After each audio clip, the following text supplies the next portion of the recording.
Hello everyone, I did a video about taking offence, but there's another thing we need to talk about.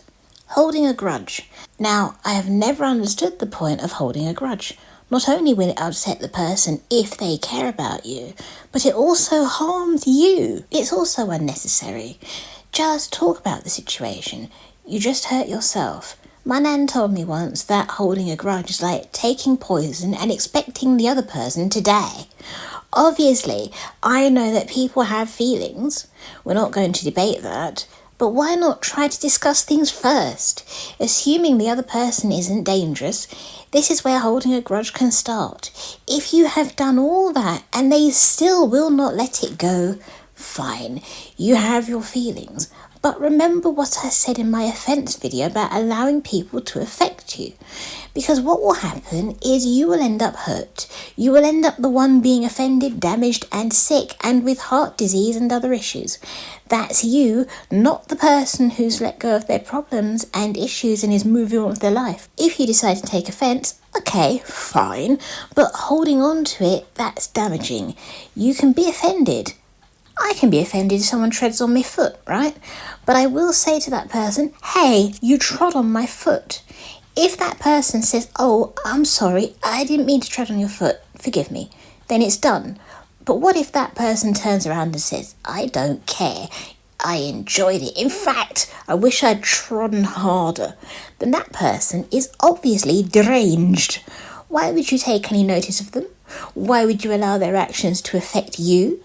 They're obviously mentally unhinged, but if that's just a simple disagreement, all that's going to do is make you ill. It will make you ill because you'll end up holding a grudge for something and it's really not hurting the other person. If it's not affecting them, there's no need to do it. You are poisoning yourself, making yourself angry with bitterness and hatred and holding a grudge, It's something that the person probably doesn't even know they've done. So basically, try to talk, text or communicate in some way before holding a grudge. They may even have forgotten. Remind them, right? If you've gone ahead and told them what offended you and they still do not care, then you know for a fact that they know what they've done. But that is where you have to decide. Are you going to allow a person's actions to eat at your soul and make you a miserable person who holds grudges and gets angry? Or are you going to be the kind of person who says, hey, you upset me when you did this.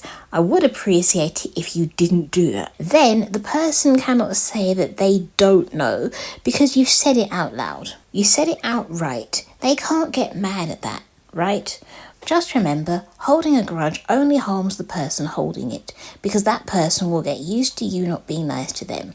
Realising that you've got a grudge against them, okay, fine, but that doesn't affect their life. So now you have to ask yourself, are you going to allow you to eat poison? Or are you going to explain? Even if you think they know, are you going to explain and give them a chance to apologise, or are you just going to hold a grudge? Because in my opinion, as I've learned, it's not healthy to hold a grudge. I tried it once. Someone really upset me. They wouldn't apologise. It made me really angry. They just kept justifying it. The more I tried to hold on to it, the sadder I became.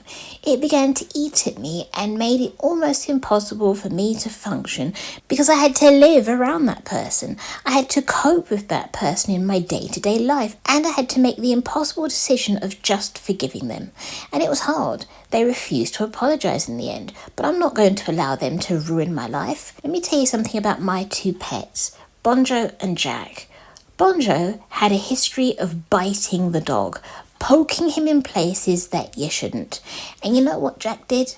He wasn't a wimp. He didn't run up to the cat and say, I'm scared of you. No. He charged at him, and that frightened Bonjo because he knew he'd done something wrong. But you know what he did? He came up to him. Bonjo was showing submissive traits, and he came up to Bonjo and he started to lick his face and body very gently. He made sure that these were all really sensitive places. So he was still making a point of, you see all these places? I know what they smell like and I know what damage I can do.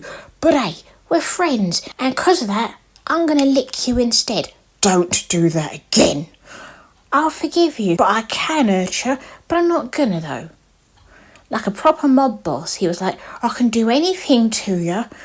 Look, here's a sensitive part, and here's a sensitive part. Here's another sensitive part. I can do that, but because I can, it doesn't mean I will.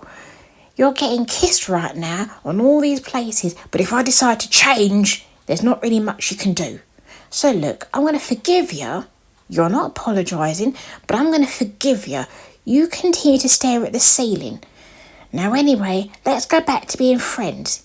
You know what? He left it. Jack did not bring it up again, and Bonjo learned very quickly that Jack had moved past it. Jack was a nice dog, but he could also be very mean, and they both knew it. Now, granted, I don't think we always need to go around saying, by the way, I can crack your knuckles if I want to. We don't need to be mob bosses around here, but I'm sure you get the point. There's no need to hold a grudge. Don't do that to yourself. If you're still here, then you're handsome, and you're beautiful, and you... Well, I'm speechless. I'll let you know next time I see you. Over to the pets. Hello all, this is Sylvie. If you liked what you saw, then subscribe for more. Hey everyone, my name's Bonjo. If you enjoyed yourself, then give it a thumbs up and share it with all your friends. Hi everybody, I'm Jack, and if you had fun, then comment down below and let my mum know what the hardest thing you had to forgive was.